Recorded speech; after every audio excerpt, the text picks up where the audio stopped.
Assalamu alaikum, beautiful people. How are you guys? Been a little quiet last month or so. Well, you know why I've been busy. Gotta get back to the grind. So just analyzing a couple of deals right now. I want to discuss it with you. Most of the videos that I made for you guys, I've been sharing my journey of life. But towards the end, I started sharing with you my business journey as well. Just the different stuff that I've done, from you know, owning a motel, owning a few retail businesses, now a few quick service restaurant franchises, you know, from buying existing ones to ground up construction, as well as a residential home ground up construction. And lately invested in a couple of decent sized apartment buildings. These two weren't my own deal, so I invested with somebody else.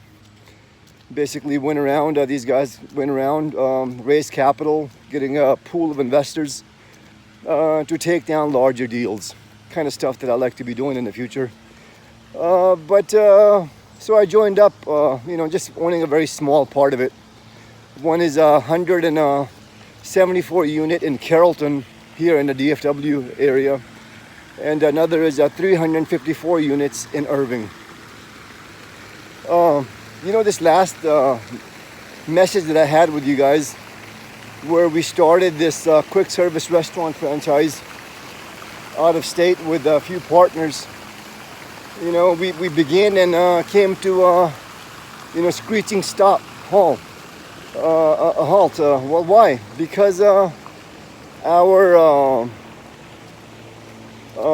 general contractor says the subcontractor came just as you know, they probably put down about 10 truckloads of dirt, and they discovered concrete slab just below the surface, which, you know, about 5,000 square foot. So to remove it, the sub was saying it's going to be $17,000 expense. That kind of, you know, really, you know, disappointed me. You know, man, we're behind project. We're over budget already, and I don't want to spend a penny more. So I told him, no, we don't want to do it. You know, what do you mean you don't want to do it? You got to do it. That's where the pad to the restaurant's going to go. You know, it just has to be done. You know, you got to take it out. You got to you know, build the pad. You got to do your, you know, your roughing to your plumbing, your electrical. So you got to take it out. Well, $17,000 is too much. So we just looked for another guy who did it for $5,700. This is just one part of it, you know. Quite a bit of saving. So these guys, you know, pretty good margins for them. This is, you know, done several projects through general contractors. My intent is to try to, you know, be the GC ourselves. That's quite a bit of margin there, you know, decent spread that you can make yourself or save yourself. So as we're doing that, I'm going to do a few experiments with residential real estate.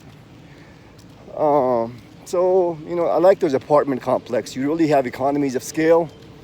And whereas a single family home, you know, it value is derived from comps. What is the value of this house? You know, well, it depends on what other homes in the area is selling for. Whereas multifamily, its value is, you know, derived from, you know, with NOI, net operating income.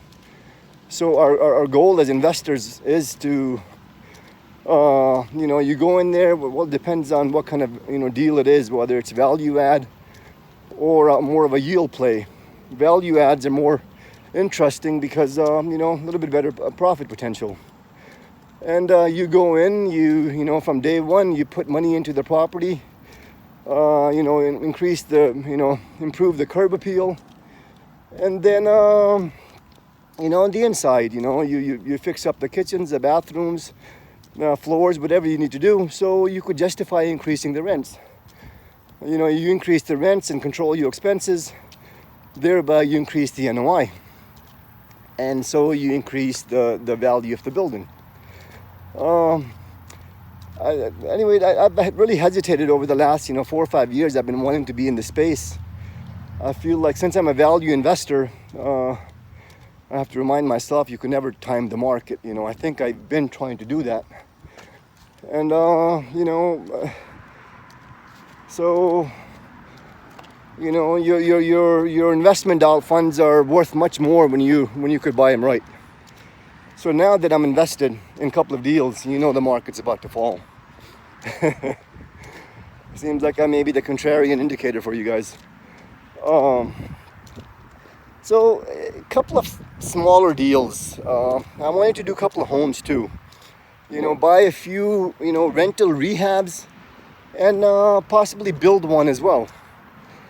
So what I did was, and again, the kind of house that I'm about to describe, it's nothing pretty, it's nothing really, you want to buy an ugly house in a decent neighborhood, decent location, good neighborhood, and buy the ugliest house.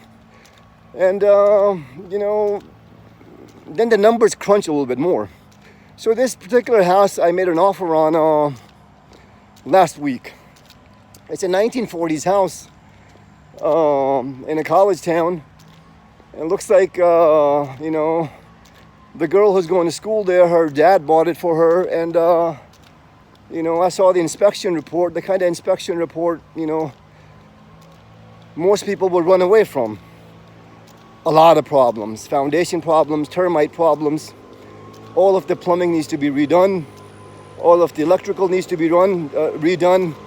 It doesn't have central heat and air. That needs to be run. So really, again, it's pure beam construction. So a lot of work.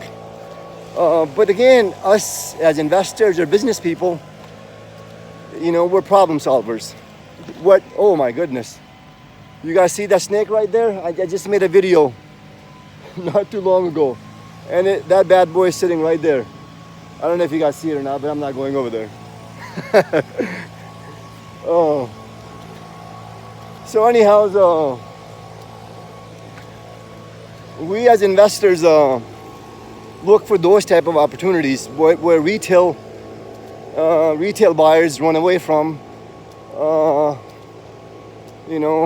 For us, that's where the greatest profit potential is. So I made an offer on this 1940s house. It was a pretty tight offer. Called the inspector, home inspector there, a GC, just to get a quick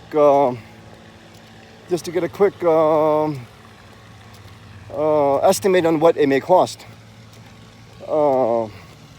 So when the numbers came back, it was double my estimate of what the house, the after rehab value. So after meeting up, spending about $400 on the on the inspection, coordinating with the realtor, getting the GC out there, I had to go back and revise my offer. I already paid an option money, and then earnest money. Time 1 hour. Title company.